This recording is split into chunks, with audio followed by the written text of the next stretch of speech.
love the chase and the hunt, and I set the pace when I'm running. I always take what I want and I always give it 100. Don't need a bank, no I'm funded. Play the game like it's nothing. I'm always thankful for something. Don't take for granted, stay humble. Now wake up! It's time to look at the enemy. Look in the mirror if he is no friend to me. It's not working out, maybe it's the chemistry. It's time to break up, so I can... What up, guys? Welcome back to another recap. We're getting to that mid-season point right now, so there's going to be a lot of good topics to talk about. We're going to talk about a couple of game of the weeks. We're going to talk about some mid-season awards. We're going to go through a buy or sell section and see what we're buying, what we're selling, and we're going to look at some of the other news clippings from around the league. So, BJ, how you feeling today? I'm feeling great. Saturday, able to have a day off. You know, it's been a busy last couple of weeks, so I'm feeling good. I'm ready to get things going. A little upset I got a forced win this week, but you know, hey. I know it's an unfortunate thing. You just want to play the game sometimes, so especially it's a weekend and there's nothing else to play out there on the PlayStation Network right now. But we can't dwell on that. We got to keep going. So we got to talk about some of the game of the weeks. You know, we're in week 8 now. But we are going to be talking about the week 4 game of the week because the Colts was upset that we didn't mention it in one of our previous videos. So we will have your time to shine in the sun right here. The Colts beat the Texans 42-10 back in week 4, and I mean it was a complete domination on the offense and the defense side of things. I mean, only 93 yards gained by the Texans offense. It was a rough day in the house for Malik Willis. Now you're wondering the question that Davis Mills trade from earlier in the season, wishing they still had hit him a quarterback, but the very young team, it's not like, oh, you got to win Super Bowl right now. You got a team they can develop and build over the years. So hopefully that they can start making the right steps towards that. But a great dominant performance from the Colts in this game. I mean, when you go 8 for 9 on third downs, controlling that clock and converting those third downs and putting up 42 points, I mean, it's a great day in the office for anyone. Yeah, it's actually a really interesting game in itself. You look at the scores, like 42-10, you expect to see some big stats, but Josh Allen, 167 yards, 1 touchdown, 1 interception. James Cook, he had 4 touchdowns, but he only had 68 yards. So, like, you know, wasn't like one of those, like, big games. You know, he had 2, I guess, you know, that helped to having 2 interceptions, but, you know, I think the score looks a lot worse than, you know, how the game kind of played, but that trade definitely is something that, you know, you wonder if Davis Mills is there, you know, the X Factor quarterback, would things still be the same? But trying to play a little bit too cute, trying to be like make like a big brain play and stuff like that, making that trade. But honestly, you had the system going, you had it working, and you completely go 360 on it. So yeah.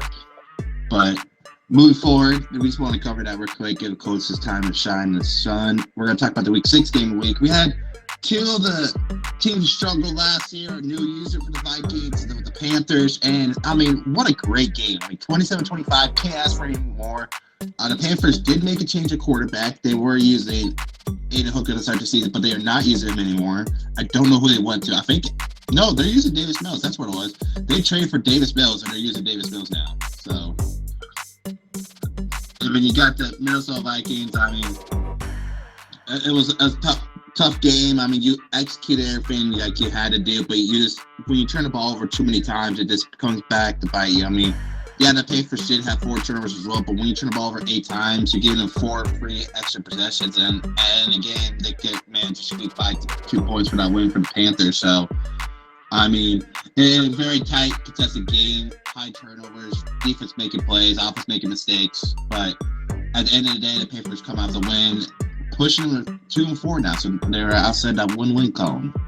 Yeah, it's one of those things we kind of talked about. I was talking about last video, and just the turnovers are so huge. Because if you look at everything, you know, stats-wise, it's not bad. You look at, you know, one of those third down situations, because that's like big in football in general. You know, you want to do well on third down. You was 4 for 5. So 8 turnovers and you lose by 2. You think you don't have one of those turnovers, and maybe it's a different game.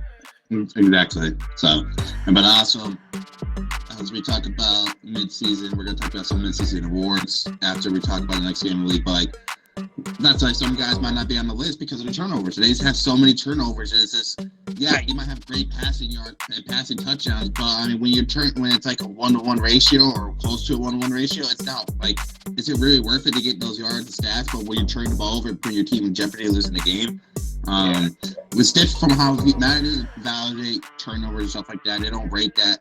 It's weird. I don't understand it, but us as the commissioner and the commission team, as we talk about, is turnovers is key, and that's huge in evaluate MVPs. So that's why the one of the biggest debate last year for MVP with Lamar Jackson one was like, yeah, he had 52 touchdowns, but the man had 27 turnovers. So it's like, is those 52 touchdowns worth those 27 turnovers and putting that team in certain situations? So it's about being efficient with it, but also getting numbers. So, and we'll talk more about that later down the line. So, yeah, we have our next game of the week 7. We have the Chargers versus the Cowboys in the high-scoring affair right here. You see the Chargers 320 yards passing, Dallas with almost 400 yards passing. Not much going on for Dallas on the ground, but 92 on the ground for the Chargers. And then you see, as we talked about, the difference in games, that turnover factor. Dallas with 4, Chargers with 1. I believe this game went overtime too, which was a very tight game, stuff like that. But if you think about the Cowboys, like if you don't have the turnovers and you're able to just get 3, I mean, you have Brett Maher. He was great during the regular season in the NFL. I don't know what happened in the playoffs. He might just forgot how to kick, or he's injured or something. I can't say for the man, but I mean, your man can make a deep field goal, so he's got to get in somewhat field goal range. But I mean, are those turnovers where you were in field goal range, or is it like turnovers that you're trying to force ball at the game, stuff like that? Are you putting in a situation to lose that game? So, but the Chargers, aka Cam, was able to be efficient with his game, move the ball, and Justin Herbert, I mean, from last season, really wasn't talked about as an MVP favorite, but now, as we move forward, he is MVP a favorite right now. If you look at it, you got the possibility of him winning the MVP for the Chargers AFC quarterback side of things, and it's interesting to see that. But we also got the rookie Kenny McIntosh. I'm gonna say his name wrong multiple times. He was drafted by the Lions myself, but it was part of a trade deal to strengthen the core linebacker for Detroit and the Falcons. They got running back.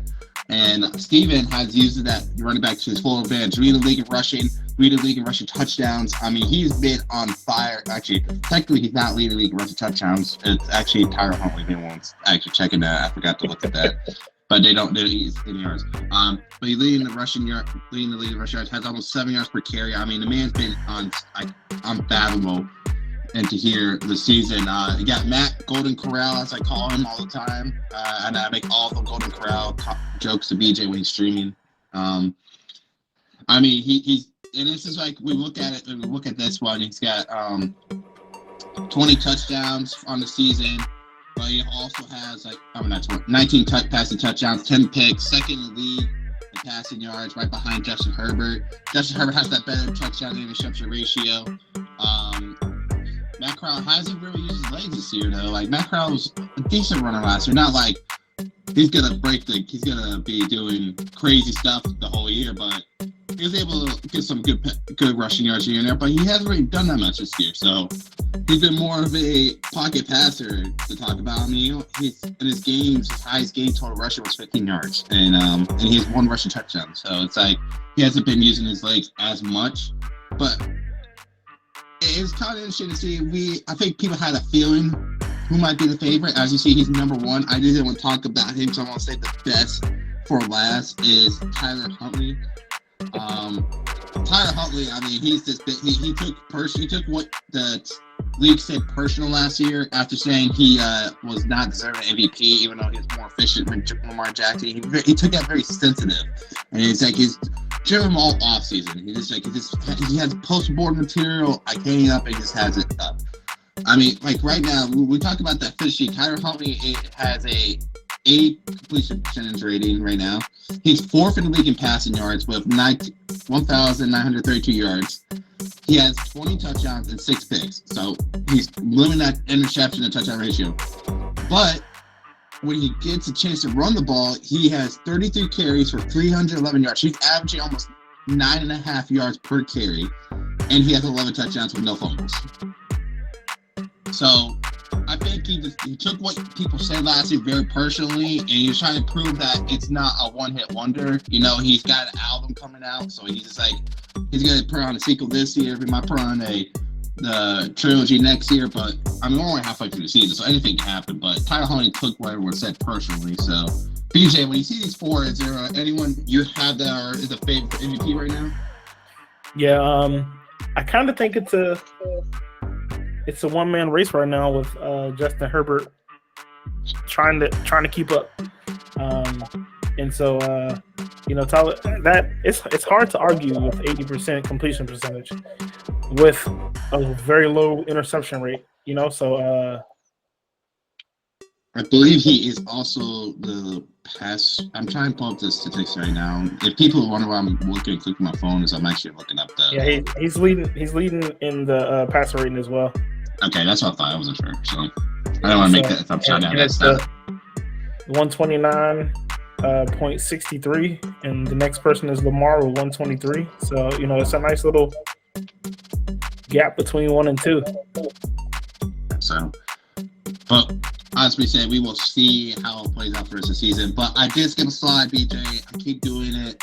I'm a rookie. I'm terrible at this stuff. I skipped the trades slide. You want to go back, look at the trades real quick?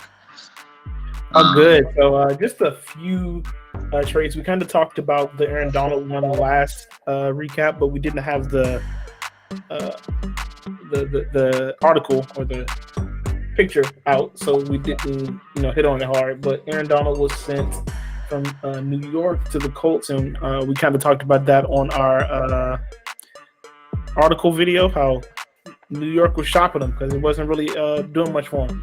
So he gets Shaq Leonard, receiver downs, and a first-round pick for Aaron Donald. And, I feel like that's going to be a good pickup for both teams. The Colts add another great D lineman. And then you think of the Jets getting a great linebacker as well as a first and receiver. So, we'll see how both teams are affected with that. And then we had the Chargers getting Lawrence and sending a guard, Lindsey, and left end, Falski. Falski. He's a Notre Dame offense and rookie, so put some respect on his name. He's the factor, IFFF. Put some respect on it. But it's interesting to see these trades. Like, these two trades, like, you could tell the Colts and Chargers are by right now into winning into that playoff of the mentality. So, but we gotta see. We'll talk more about buy or sell later down the line. But I mean, it's okay. They're invested into that playoff push and making that run because they think it's open this year with the Ravens struggling a little bit.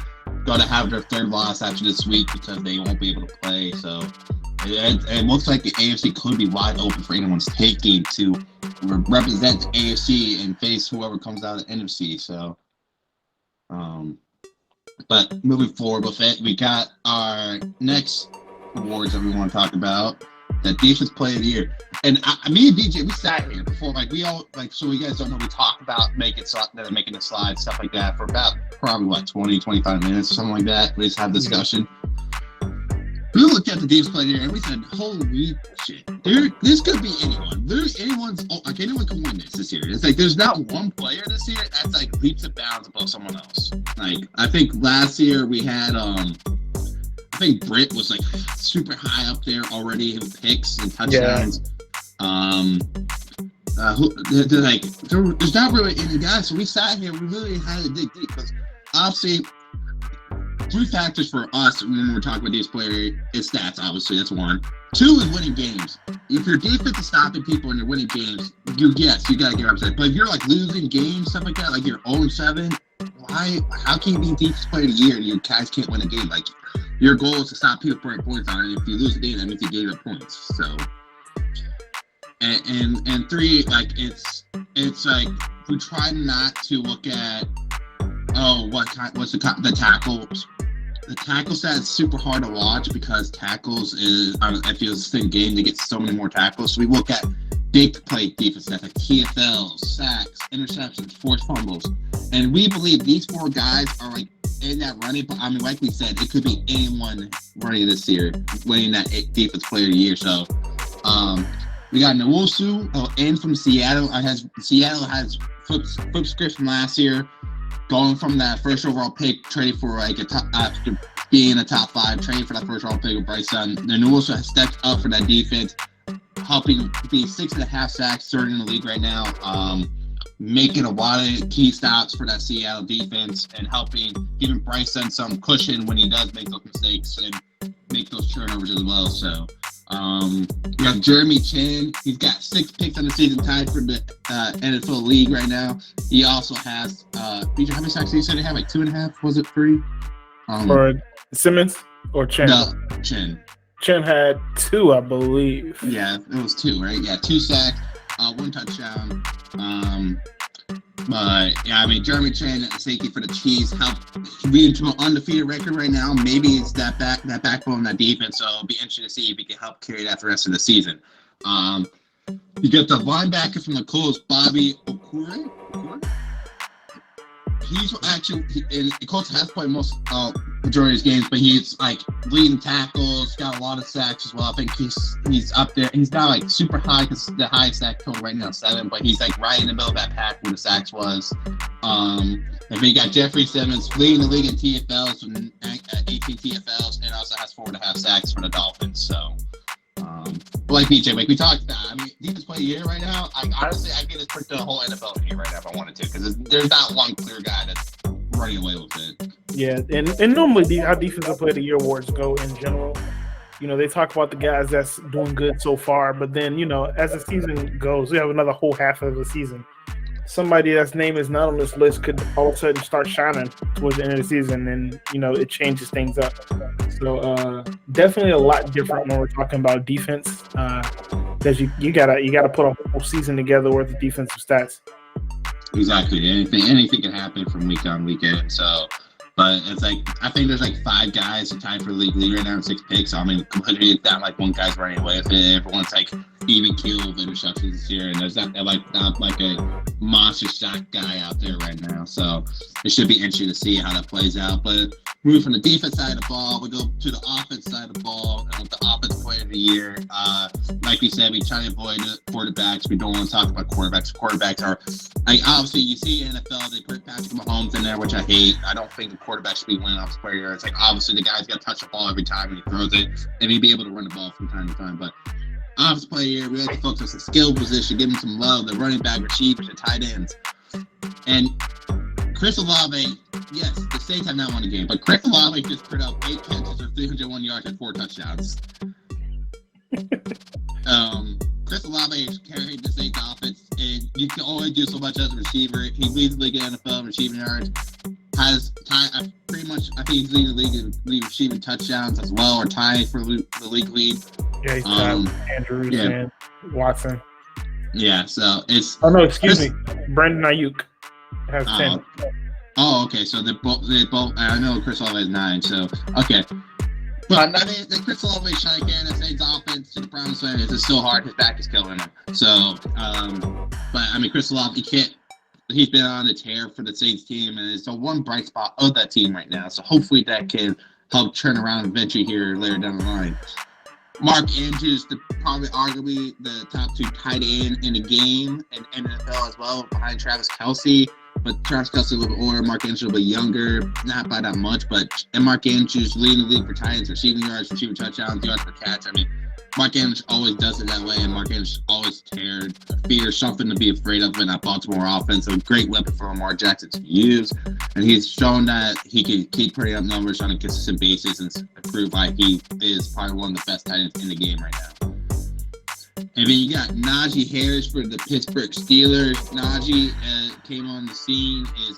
He led the league last year in rushing yards, not leading the league right now behind McIntosh, but and also, you see McIntosh not on here. Like, if you're a skill player that's in that MVP voting, we don't want to call, like, do MVP and Offensive Player of the Year. Like, right now, we didn't want to talk about both because obviously this would be repeating ourselves. So we're trying to recognize other players. So McIntosh, yes, he could be up here for Offensive Player of the Year as well. Najee has over 7.5 yards per carry. Only 4 touchdowns though, but he is, I believe, 3rd in the league in rushing. I could be mistaken. So Najee has been a catalyst for that Steelers offense behind the rookie quarterback of Levis out of Kentucky. Trying to help project that offense into a better standing, a better future, and maybe sneak those Steelers into the playoffs. So yeah, he's 2nd in rushing. Yeah. So and we got Thornton here, the Patriots, the pass receiver. No one didn't do that much last year, nothing like that. But he has over almost half of the receiving yards for the whole New England receiving corps with 900 yards, 2nd in the league, and he also has 9 touchdowns as well. So Thornton has been a big surprise for the Patriots offense, and an offense that what thought was going to be more focused on a run game. The passing game has come alive this year from the Pats, and Thornton is a big reason for that, a big piece of that reason. So. Yeah, we have some really, really good guys, and like CQ was saying, we're trying not to repeat guys. So, when the awards come out towards the end of the year, of course, there's going to be some guys that repeat in both MVP and Offensive Player of the Year categories. But I don't know, kind of want to, it's a hard thing. You kind of want to stay away from the quarterbacks when it comes to Offensive Player of the Year, generally because most of the time it's the quarterbacks that get the MVP votes outside of a few. But, you definitely could have put Lamar in this category as well because he has pretty good rushing numbers. Good for Huntley there as well. Yeah. So it all just depends on what you're feeling at this time. But we kind of wanted to shed some light on some other people outside of that big 5 or 6. Yeah. So, but all right, going to the rookie of the year. So we didn't separate the rookies off of the defense. So we should say, hey, these are the 4 big rookies right now we want to focus on. And one person you won't see on here, and we'll explain later, Bryson, and we'll explain our reason to it. McIntosh, we often include him in the rookie of the year conversation because the man's, talking about MVP kind of things, and he's pretty up in he's just a runaway for rookie of the year right now. It's just crazy. McIntosh has been a shoddy beacon for the Atlanta Falcons offense. Brendan Armstrong, I got experience this firsthand. Armstrong can make throws with Cooper Kupp that he don't think he can make. He also has a turnover issue, but not as bad as Bryce Young.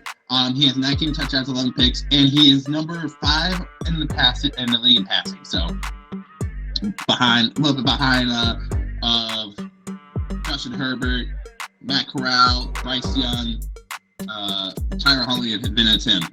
And then we got Quentin Johnson. So instead of Bryce Young here, for Quentin Johnson, Quentin Johnson has been a catalyst for the receiving for this year. He's leading rookies in receiving yards and receiving touchdowns this year, and it's not even close. The next closest person is the tight end from the Lions, Michael Mayer. Quentin Johnson, using that big frame of his 6'4", has been a catalyst to be paired up with DK Metcalf. So they have very tall physical receivers out there in Seattle. So using them to their advantage and trying to take full advantage of those jump balls and those aggressive catches out on the outside, putting a small DBs on them. Basically, just be going full dunk posterizer mode in the NFL, which is a very strategic strategy. See Mike Evans do it all the time with Tampa Bay. DK does it. Mike Williams does that. Justin Herbert does throw out to Mike Williams half the time in the NFL, and he'll come down with it. It's just how he controls his body and just using that big frame. But we do have one defensive player here, and it's Jalen Carter. Jalen Carter is leading the rookies in sacks with 5.5, but also in TFLs. He had, you said 12 TFLs, BJ?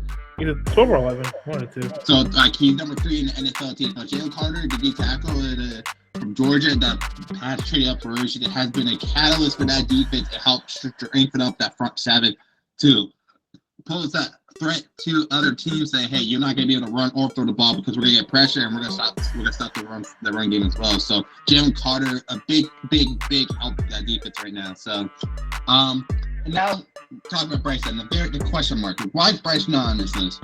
So we talked about it, and as we told you, we talked about Fitzy and the quarterback's responsibility is to take care of the ball. Yes, Bryce Young might have 21 touchdowns. Yes, he might be throwing the passes. However, he has 19 picks. So every touchdown he throws, he's almost throwing a pick with it. So it was a debate that we had. We had a conversation. I can understand how you see it, but we just see it like if you're trading the ball that many times, you're putting your team in situations not to win the game. So instead of putting him in there, put Quentin Johnson in there instead as a receiver, because the receiver can't throw the ball, he only can catch it. So Yeah, we definitely like we said plenty of times. We definitely want to hit on the fact that you can't just turn the ball over and win awards. Madden has been like that for a while, where it just all they care about are touchdowns, interception. I mean touchdowns and yards, no matter what you do turnover wise. But that's not realistic. That's game changing. But these young guys are looking to especially Kenny make an impact in the league right now, and we're excited to see what's going to happen later. And Jalen Carter was there. It's kind of hard when it comes to defense in general, just finding that guy, but rookies is even harder. So I'm sure we'll see some people at it. Maybe Bryce Young calms down with the picks and can move on up on this into this list. But these are you guys. Yeah, become more efficient and stuff like that. I have faith that Jason can get Bryce Young into that being an efficient QB that he is and stuff like that. Like sure Alabama, but also surely in the game as well. But that will end the awards. And now we go to one of my favorite segments I like to talk about because it makes BJ think outside the box, inside the box. It's buy or sell. So how this works? I'm gonna give BJ a statement. My statement could be the Saints make the playoffs. They're 0-7 right now. And but I said, hey, Saints make the playoffs. Are you buying to make the playoffs or are you selling the playoffs? And obviously in that situation, BJ will say buy because the Saints is going to come back. I'm just kidding. BJ probably will say sell because they're 0-7. There's a lot of teams in the NFC that are right above that 500 record. So that's how it works. So BJ, the first question is, buy or sell to be the number one seed and get that first round bye, you have to win 15 games this year. He said how many? 15. 15 for both sides? Both sides.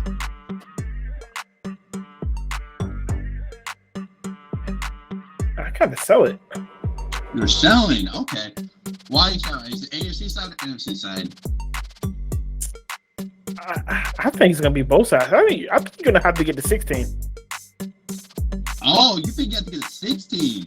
You're saying, oh, wow. I didn't expect that. I thought you were going to explode the bar over 16 games. So you're saying that if you want to be the number one seed, basically on that statement, you're telling me so here's the teams that can win 16 games. Definitely on the NFC side. I mean, you haven't lost a game in the last couple of regular seasons. So it's going to be hard. But, I look over here to the AFC and I'm seeing undefeated Chiefs, one-loss Colts. Do you think the Chiefs go undefeated? Do you think they go 17-0 as well? I mean, it's hard to say. Barring forced wins or forced losses they have to take, because they have to go to work. But if they're able to play the rest of the games and they play all the games, do you say they can go 17-0? I don't think they're going to beat Cam. I can't see their schedule. I don't know what their schedule is. I wish I could pull up a Neon, but I can't see what their schedule is. So. Yeah, I don't think they'll beat Cam twice. Have they played the Chargers once? They haven't yet. Oh, they play this week. Oh, we should have saved that for this game of the week. But okay, that's a different story. I think Cam will get one. Okay. But so you're saying that's the only game they could drop the right you think because the only other teams that can win 16 games in the AFC is the Colts and the Chiefs. I think those 15 is probably the number, but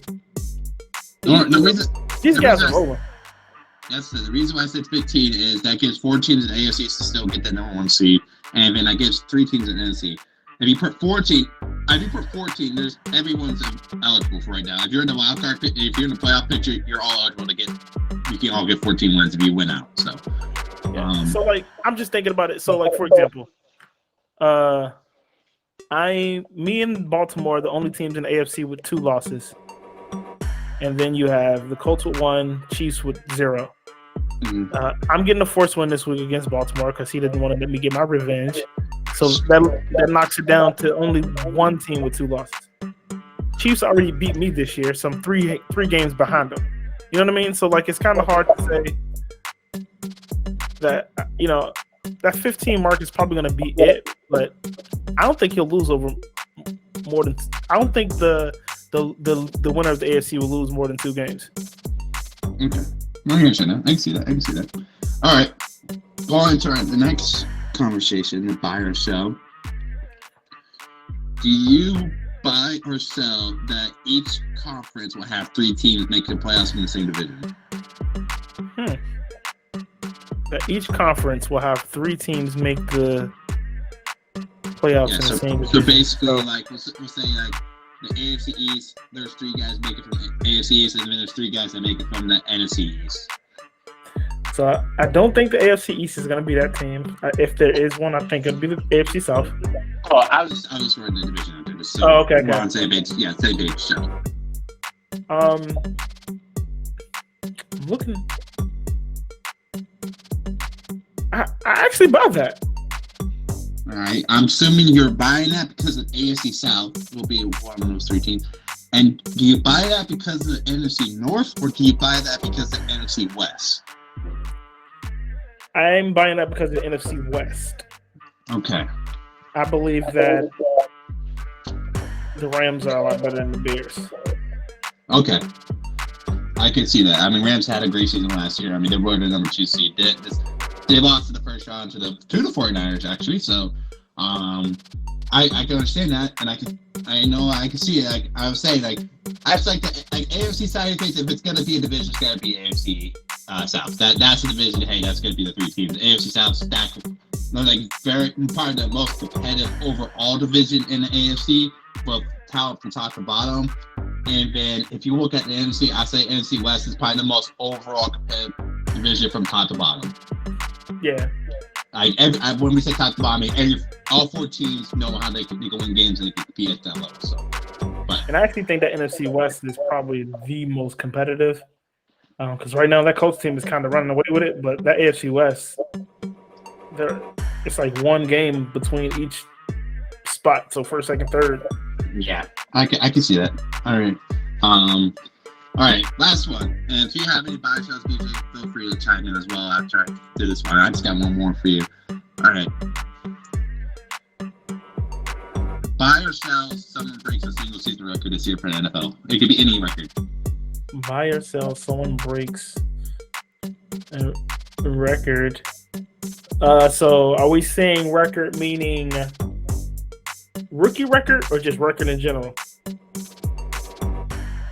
I say record in general. It could be a rookie or NFL record. I definitely think McIntosh is definitely going to shatter a rookie rushing record. Okay. So you think McIntosh is going to break that record? Okay. I'm looking up the rookie rushing record, so I don't know what's on my head. I also believe Huntley's I don't know what the record is, but Huntley has to be ready to break a completion percentage record. Like. So you say so how many we played 7 games so far? 7, yeah. All right, so the rookie rushing record is 1,808 yards. And we're all halfway through the season, so. But what is that?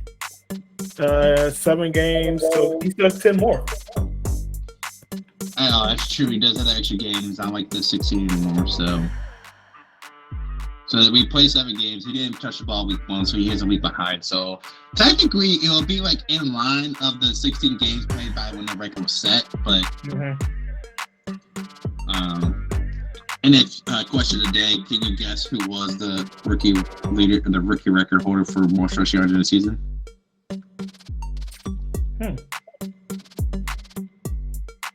Is this somebody recent or older?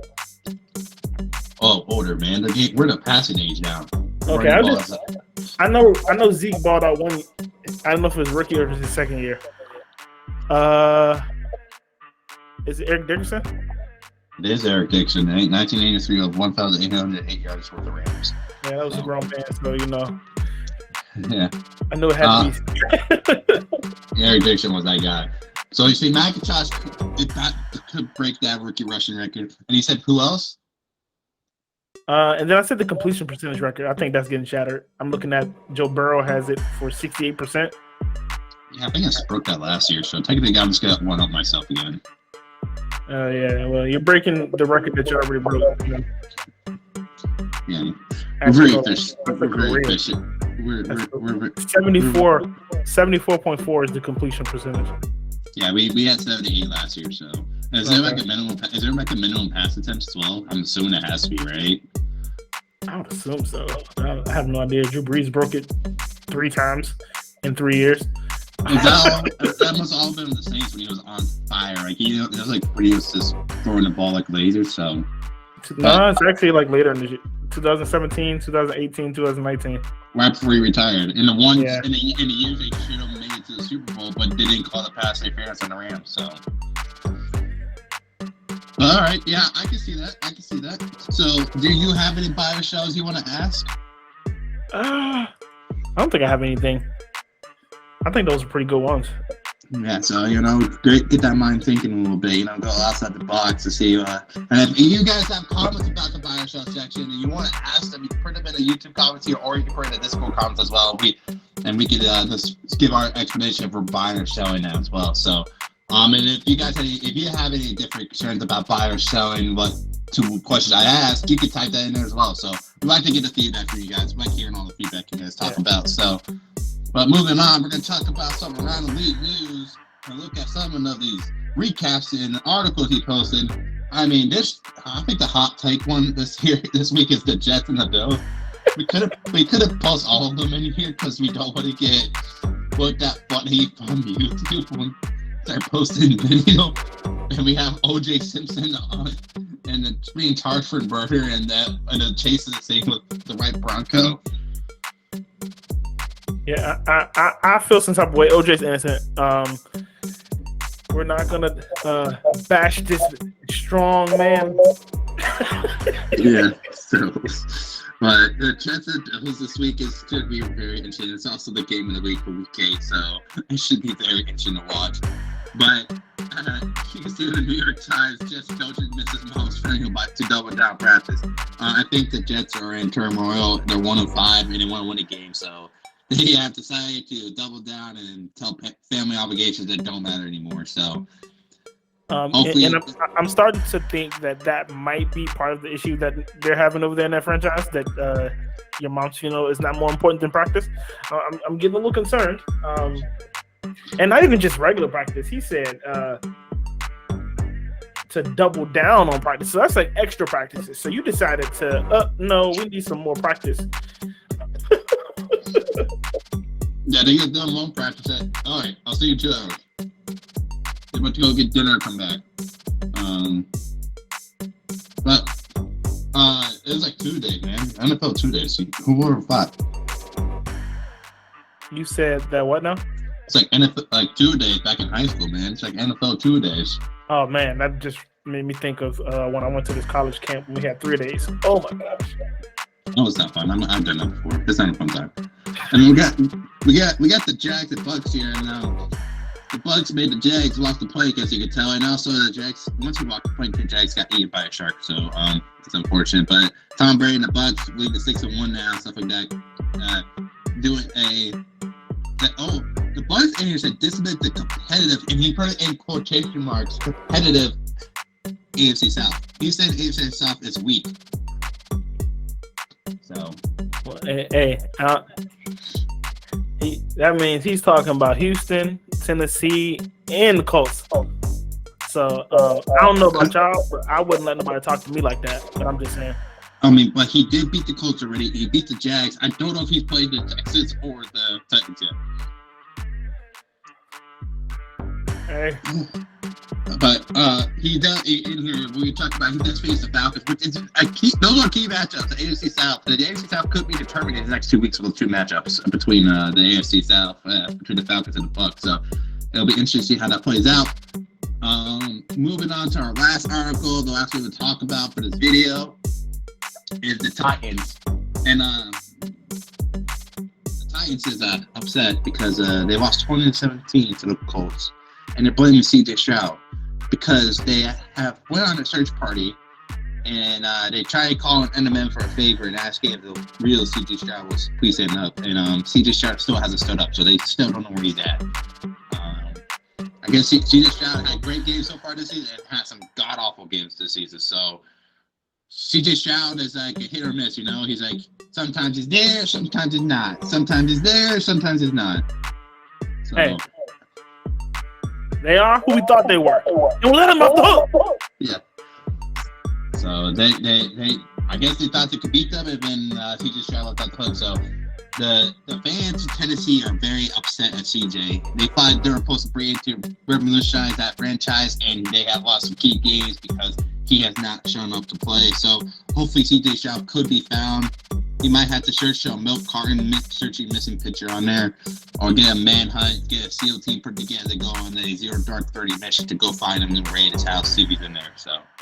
I mean, that's a bad sign. It seems like a very toxic fan base there. I wonder if we have a trade. Will CJ want to stay there? I'm just wondering. Yeah, maybe CJ wants to leave. Maybe CJ said, you know what, CJ might go to the Canadian Football League or Arena Football League. You know, it's not as toxic over there. Maybe he wants to go back to Ohio. Oh, yeah, maybe go to Cincinnati. Maybe they do a Joe Burrow, CJ Stroud trade. Not going to happen. Or maybe go to Cleveland. Yeah, maybe Cleveland. We'll go Cleveland. Cleveland Browns probably might need a quarterback, so CJ Stroud could go over there. Maybe Nick Chubb. Nick Chubb has been put on the block as well by the Browns, so maybe Deshaun has as well. So yeah, so maybe they could do somehow get CJ Stroud over there, get Watson or Chubb back to Tennessee to add to a third X factor right back in the backfield behind Barkley and Christian McCaffrey. So, but we will see. But guys, that will end this recap for this week. Thank you guys for watching. You stayed through the whole thing. Appreciate you guys. If you have any comments, questions, you want to discuss something, talk about it, please talk about it in the comments or talk about it in the Discord as well. We appreciate you guys. BJ, you got any final thoughts? Nothing other than we want to hear from you guys, man. So just let us know if you want to participate in the buy or sell. Let us know what you think. If you just want to add some input into the chat, if you want to disagree with something we said, maybe you didn't like our mid-season awards. So if you disagree with something, go ahead, tell us what you think and your reasoning, and we appreciate you guys. Yeah, guys, give your suggestions. We can make a whole freaking section about suggestions that we got from you guys. We're trying to. This purpose is to highlight the league, not just being busy going to talk shit the whole time and talk about what's mad and happy to man. But we want to talk about the league. So, but we appreciate you guys. Hopefully, you watch the whole thing. Look forward to the next recap. Have a great day. Peace. Peace, guys.